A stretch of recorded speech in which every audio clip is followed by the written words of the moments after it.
నమస్కారం వంశీకృష్ణ గారు. నమస్కారం సార్. పిల్లలు ఏదైనా విషయం నేర్చుకోవాలి అనుకున్నప్పుడు కొన్ని స్పీడ్ టెక్నిక్స్ కనుక ఫాలో అయితే పిల్లలకు కనుక మనం అది నేర్పిస్తే ఖచ్చితంగా అటు రీడింగ్లో కానివ్వండి, లెర్నింగ్లో కానివ్వండి కొంచెం ఇంప్రూవ్మెంట్, బెటర్ పర్ఫార్మెన్స్ చూపించడానికి అవకాశం ఉంటుంది. ఈ స్పీడ్ మెథడ్ టెక్నిక్ని ఎలా పిల్లలు డెవలప్ చేసుకోవాల్సినటువంటి అవసరం ఉందంటారు?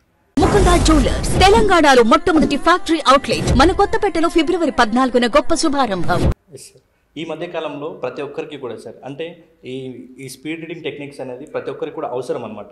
అయితే ఇలాంటి టెక్నిక్స్ నేర్చుకోకపోవడం వల్లనే చాలామంది స్టూడెంట్స్ మనం చూసినట్లయితే కొంతమంది సూసైడ్ అటెంప్ట్ చేస్తుంటారు, కొంతమంది పరీక్షల్లో ఫెయిల్ అయ్యారని చనిపోతుంటారు. సో దీనికి మెయిన్ రీజన్ ఏంటంటే వాళ్ళకు కరెక్ట్గా చదివే ప్రాసెస్ అనేది తెలియదు సార్. ఫస్ట్ వాళ్ళు సిలబస్ కంప్లీట్ చేయలేరు. ఫర్ ఎగ్జాంపుల్ సిలబస్ కంప్లీట్ చేయలేదు అంటే దానికి రీజన్ ఏమై ఉంటుంది? వాళ్ళు సిలబస్ కంప్లీట్ చేయలేదు అంటే వాళ్ళకి టైం ఉండదా? ప్రతి సిలబస్ కంప్లీట్ చేసే స్టూడెంట్కి అంతే టైం ఉంటుంది, సిలబస్ కంప్లీట్ చేయని వాళ్ళకి కూడా అదే 1 year టైమే ఉంటుంది. కాకపోతే వీళ్ళు ఏం చేస్తారంటే కంప్లీట్గా వీళ్ళు అనవసరమైన విషయాల మీద ఎక్కువ ఫోకస్ చేస్తారు, వీళ్ళు అవసరమైన విషయాల మీద ఫోకస్ చేస్తారు కాబట్టి సిలబస్ కంప్లీట్ అయిపోతుంది. సో వీళ్ళు సిలబస్ సరే అలాంటి విషయాల మీద ఫోకస్ చేసిన కొన్ని టెక్నిక్స్ తెలుసుకోవడం వల్ల వీళ్ళు తక్కువ టైంలోనే ఎక్కువ సిలబస్ని కవర్ చేసే అవకాశం ఉంటుంది. కాబట్టి అలాంటి స్టడీ టిప్స్ మనము అంటే తక్కువ టైంలోనే ఈజీగా సిలబస్ కంప్లీట్ చేయడానికి ఏవైతే టిప్స్ పాటించాలో అది పవర్ఫుల్ అయినటువంటి ఈ 10 టిప్స్ని మనం ఈ వీడియోలో అందిస్తాం సార్. ఓకే. సో ఫస్ట్ వచ్చేసి take your own notes and mind maps.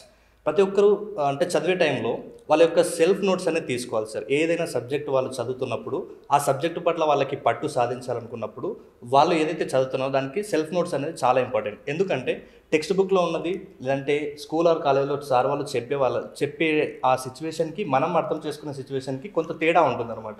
So వీళ్ళకి ఏ విధంగా అర్థమైంది, వీళ్ళు ఎలా అర్థం చేసుకున్న విషయానికి సంబంధించి ఒక సెల్ఫ్ నోట్స్ అనేది ఖచ్చితంగా తయారు చేసుకోవాలన్నమాట. ఇలా సెల్ఫ్ నోట్స్ తయారు చేసుకోవాలి. ఇంకొకటి మైండ్ మ్యాప్స్ వల్ల ఒక చాలా అద్భుతమైన బెనిఫిట్ ఏంటంటే రివిజన్ చాలా ఈజీగా జరిగిపోతుంది సార్ వీళ్ళకి. ఎందుకంటే అది జస్ట్ చూసిన వెంబడే దానికి సంబంధించినటువంటి పూర్తి జ్ఞానం అది ఒకటే పేజ్లో ఒకటే పేపర్లో మనం కవర్ చేయొచ్చు. కాబట్టి ప్రతి స్టూడెంట్ కూడా ఎఫెక్టివ్గా చదవాలి అంటే ఫస్ట్ సెల్ఫ్ నోట్స్ తీసుకోవడం అనేది అలవాటు చేసుకోవాలి. దాంతోపాటు మైండ్ మ్యాపింగ్స్ కూడా వాళ్ళ సొంతంగా మీకు ఎలా అర్థమవుతుందో అలా మీరు సొంతంగా కూడా మైండ్ మ్యాప్స్ రెడీ చేసుకోవాలి. కాకపోతే అక్కడ ఉన్నటువంటి కంటెంట్ మళ్ళీ చెడిపోకుండా ఏదైతే ఉందో అదే ప్రకారంగా మీకు అర్థమైన భాషలో మైండ్ మ్యాప్స్ రెడీ చేసుకోవచ్చు. లెర్నింగ్ చంక్స్ అంటే మన బ్రెయిన్ ఎలా ఉంటుందంటే సార్ ఒకటే సమాచారాన్ని ఒక్కసారిగా మన బ్రెయిన్ తీసుకోలేదన్నమాట. దాన్ని చంక్స్ చేయాలి. చంక్ అంటే విడగొట్టడం అనమాట. ఇప్పుడు మనము ఏటీఎం కార్డు లేదంటే పాన్ కార్డులో చూసినట్లయితే నెంబర్స్ మొత్తం కూడా ఒకటే నెంబర్గా ఉండదు సార్. ఒక 4 డిజిట్స్ ఆధార్ కార్డులో కూడా ఇట్లా ఉంటుంది.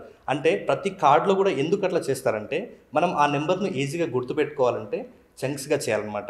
అంటే నెంబర్ విషయం కావచ్చు లేదనుకుంటే సిలబస్ కూడా ఒక్కసారిగా సిలబస్ చూసి భయపడే కంటే పార్ట్స్గా డివైడ్ చేసుకోవాలి. అంటే ఈ డే ఈ సిలబస్ చదువుతాను, లేదనుకుంటే ఈ వీక్లో ఈ సిలబస్ నేను పూర్తి చేస్తాను. అలా ప్రతి సబ్జెక్ట్ని కూడా ఇలా చంక్స్గా చేసుకోవడం ద్వారా మన బ్రెయిన్కి స్ట్రెస్గా ఫీల్ కాకుండా ఈజీగా చదువుతుంది అనమాట. కాబట్టి ఇలా చంక్స్గా చేసుకుంటే చాలా రిలాక్స్డ్గా ఈజీ వేలో సిలబస్ని కంప్లీట్ చేసుకోవచ్చు. నెక్స్ట్ వచ్చేసి టేక్ ఏ స్మాల్ బ్రేక్. ఎప్పుడంటే ప్రతి స్టూడెంట్కి తెలియదు అనమాట.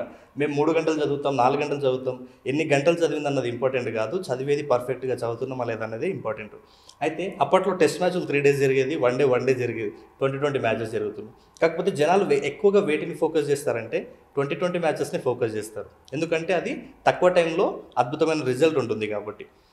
సేమ్ స్టూడెంట్స్ కూడా అంటే వాళ్ళకి కూర్చునే సామర్థ్యం అనేది తగ్గిపోయింది సార్ ప్రతి స్టూడెంట్ కూడా. కాబట్టి నేనేమంటున్నాను అంటే ఒక సైంటిఫిక్గా ప్రూఫ్ అయిన మెథడ్ ఏముందంటే స్టూడెంట్స్ ఎంత సమయం కరెక్ట్గా కాన్సన్ట్రేషన్ పెట్టి కూర్చోగలుగుతారంటే జస్ట్ 20 minutes అండి. ఓన్లీ 20 minutes మాత్రమే కూర్చోగలుగుతారు. అంటే ఆ 20 minutes ప్రతి స్టూడెంట్ కూడా 20 minutes చదవాలి, జస్ట్ 5 minutes బ్రేక్ తీసుకోవాలి. ఆ 5 minutes కూడా మళ్ళీ మొబైల్స్, టీవీలు అట్లాంటివి చూడకుండా జస్ట్ వాకింగ్ లాంటివి చేసి వచ్చి ఆ 5 minutes వచ్చిన తర్వాత ఈ 20 minutes ఏదైతే చదివారో ఆ చదివిన దాన్ని రివిజన్ చేసుకొని మిగతా 20 minutesని కంటిన్యూ చేయాలి. కాబట్టి బ్రేక్ తీసుకోమంటే మళ్ళీ 20 minutes చదివి 5 minutes బ్రేక్ తీసుకోవాలి. కొంతమంది 5 minutes చదివి 20 minutes బ్రేక్ తీసుకుంటారు. సో అట్లా చేయకూడదు. సో నెక్స్ట్ వచ్చేసి చేంజ్ ద స్టడీ ప్లేసెస్. ఎప్పుడు కూడా అంటే మొత్తానికి మనం స్టడీ చేసేటప్పుడు ఒక పీస్ఫుల్గా ఉన్నటువంటి ప్లేసెస్ని సెలెక్ట్ చేసుకోవాలి. కాకపోతే ఎప్పుడు ఒకటి దగ్గర ఉండి చదవకుండా అప్పుడప్పుడు కొన్ని ప్లేసెస్లో మనకు అంత కంఫర్ట్గా అనిపించదు. అలాంటప్పుడు ప్లేస్ చేంజెస్ చదవడం వల్ల కొన్ని టఫ్ ఉన్నటువంటి సిచ్యువేషన్స్ కూడా ఆ సమయంలో చాలా ఈజీగా మారిపోతుంటాయి. కాబట్టి ఎప్పుడు ఒకటే ప్లేస్ దగ్గర కూర్చోకుండా కొంచెం ప్లేస్ మారుస్తూ చదవడం వల్ల ఇంకా చాలా ఎఫెక్టివ్గా చదవగలుగుతారు. సో నెక్స్ట్ వచ్చేసి స్పీడ్ రీడింగ్. ఇంతకుముందు చెప్పాను కదా సార్, స్పీడ్ రీడింగ్లో చాలా టెక్నిక్స్ ఉంటాయి అనమాట.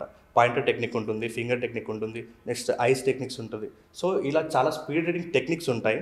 ఆ స్పీడ్ రీడింగ్ టెక్నిక్స్ తెలుసుకొని సబ్జెక్ట్లో ఇంప్లిమెంట్ చేసి తక్కువ టైంలోనే సిలబస్ను కంప్లీట్ చేసేలా మీ యొక్క ప్లాన్ని, ఎగ్జామ్ షెడ్యూల్ని ప్రిపేర్ చేసుకోవచ్చు. కాబట్టి ఎంత వీలైతే అంత త్వరగా ఆ speed reading techniques, memory techniques నేర్చుకునే ప్రయత్నం చేయండి అని అందుకే నేను నొక్కి చెప్తాను. నెక్స్ట్ వచ్చేసి యూజ్ మ్యూజిక్. ఈ మ్యూజిక్ అనేది చాలామంది అంటుంటారు సార్ మ్యూజిక్ మంచిది కాదు అని. కాకపోతే నేనేమంటాను, మరీ పెద్ద పెద్ద మ్యూజిక్లు సాంగ్స్ పెట్టుకొని ఉంటారు, అది నేను కూడా అవాయిడ్ చేయమని చెప్తాను. కాకపోతే ఒక ప్లీజెంట్ మ్యూజిక్ ఉంటాయి అనమాట. స్టడీ చేయడానికి ఒక అద్భుతమైన అది ఆ మ్యూజిక్ వినిపించినట్టుగా ఉంటుంది. దీని ద్వారా ఏమైతే కొంచెం బ్రెయిన్కి రిలాక్స్గా ఉంటుంది అనమాట.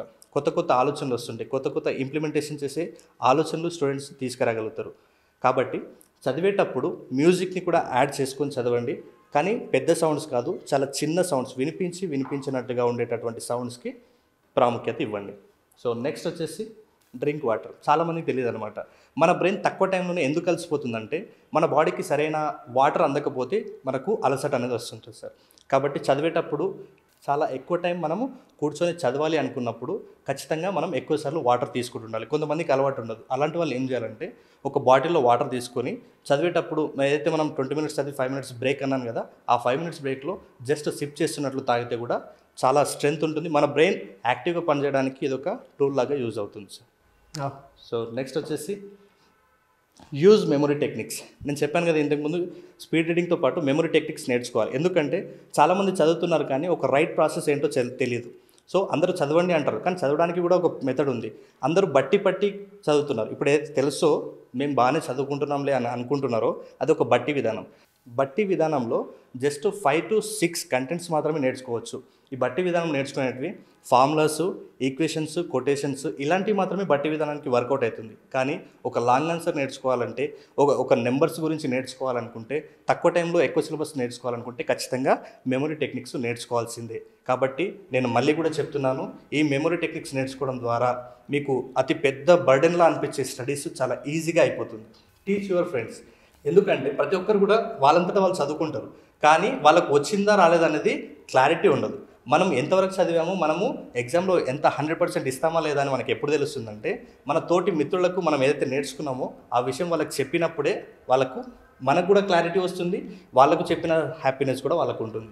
కాబట్టి టైం ఉన్నప్పుడు అనవసరమైన విషయాలు డిస్కస్ చేసే కంటే ముందు సబ్జెక్ట్ డిస్కస్ చేయండి, మీకు వాళ్ళకి ఇద్దరికి కూడా బెనిఫిట్ ఉంటుంది. సో లాస్ట్ వచ్చేసి గుడ్ స్లీప్. చాలామంది అనుకుంటారు నైట్ మొత్తం మేల్కొని చదివితే నేను బాగా చదివినాం అనుకుంటారు. కాకపోతే మనం చదివినప్పుడు ఖచ్చితంగా ఆ నైట్ టైంలోనే మన న్యూరాన్స్ ఒక న్యూరాన్ ఇంకొక న్యూరాన్తో అద్భుతంగా కమ్యూనికేట్ చేయబడుతుంది. ఇలా కమ్యూనికేట్ చేసినప్పుడే మనం ఏదైతే చదివామో దాన్ని 100%గా నెక్స్ట్ డే మనం ఈజీగా పరీక్షలో రాయగలుగుతాం.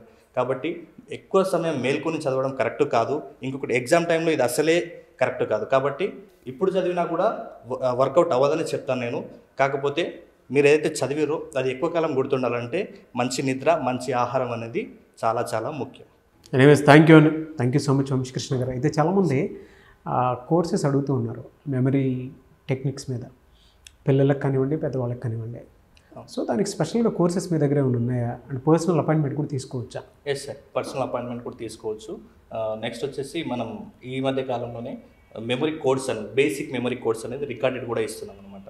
సో ఆసక్తి ఉన్న వాళ్ళు చాలా తక్కువ ప్రైస్లో. నా కాన్సెప్ట్ ఏంటంటే మెమరీ టెక్నిక్స్ మీద చాలామంది స్టూడెంట్స్కి అండ్ పేరెంట్స్ కూడా అవగాహన లేదనమాట. అంటే కాకపోతే అది చాలా బెనిఫిట్ చేస్తుంది, వాళ్ళకి అవగాహన లేదు. కాబట్టి మనం తక్కువ ప్రైస్లోనే వాళ్ళకి బేసిక్ కోర్స్ అనేది ఆన్లైన్ రికార్డింగ్ ద్వారా అందిస్తున్నాం sir. Okay, online recorded program. Yes sir. ఎన్ని డేస్కి సంబంధించింది ఉంటుంది అన్నది? దీంట్లో 5 or 6 డేస్కి సంబంధించినటువంటి కంటెంట్ దాంట్లో ఉంటుంది సార్. ఓకే, 6 days కంటెంట్ అంటే ఓవరాల్గా ఒక 2-3 hours ఉంటుంది అంతే. Yes sir, yes. ఖచ్చితంగా. అంటే దాంట్లో ఒక ఎక్సర్సైజ్ ఉంటుంది, దాంతోపాటు వాళ్ళు ప్రాక్టీస్ చేసుకోవడానికి మనం సపరేట్గా వాళ్ళకి ఆ వీడియోలో మనం ఇన్స్ట్రక్షన్స్ కూడా అందించడం జరుగుతుంది. సో పిల్లలకు కావాల్సినటువంటి మెమరీ పవర్ టెక్నిక్స్ అని అందులోనే ఉంటాయి.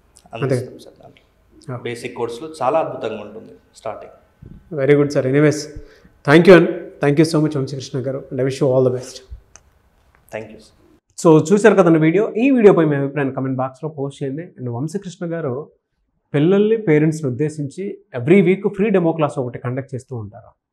దానికి కనుక మీరు అటెండ్ అయితే డెఫినెట్గా వాటికి సంబంధించినటువంటి ఫర్దర్ డీటెయిల్స్ ఏవైతే ఉన్నాయో, అంటే కొన్ని సెషన్స్ అవి కండక్ట్ చేస్తూ ఉంటారు. వాటిని కనుక అటెండ్ అయితే పిల్లల్లో చాలామందికి ఉంటుంది, అంటే వీక్ పర్ఫార్మెన్స్లో ఉండేటువంటి వాళ్ళని నెక్స్ట్ లెవెల్ పర్ఫార్మెన్స్లోకి ఏ విధంగా తీసుకెళ్ళొచ్చు అనేటువంటి ట్రైనింగ్ టెక్నిక్స్ ఉంటాయి, మెమరీ టెక్నిక్స్ ఉంటాయి. అట్ ద సేమ్ టైం పిల్లల టైం టేబుల్ దగ్గర నుంచి ఎగ్జామ్ షెడ్యూల్ వరకు ఎలా ఒక పిల్లాడు ఏ విధంగా రెడీ అయితే బాగుంటుంది అనేటువంటి విషయాలు కూడా ప్రతిదీ కూలంకషంగా అందులో చర్చించి మరీ చెప్తూ ఉంటారు. సో మీరు పర్సనల్ సెషన్స్ కావాలి అనుకుంటే పర్సనల్ సెషన్స్ ఇస్తారు. బట్ ఎవ్రీ సండే మీకు ఒక ఫ్రీ డెమో అయితే డెఫినెట్గా ఉంటుంది. అండ్ ఎవరైనా సరే పేరెంట్స్ చూసేటువంటి వాళ్ళు లేదా టీచర్స్ అయినా సరే ఈ వీడియోని చూసిన తర్వాత, అది కూడా every Sunday 1 day work shop ఉంటుందండి.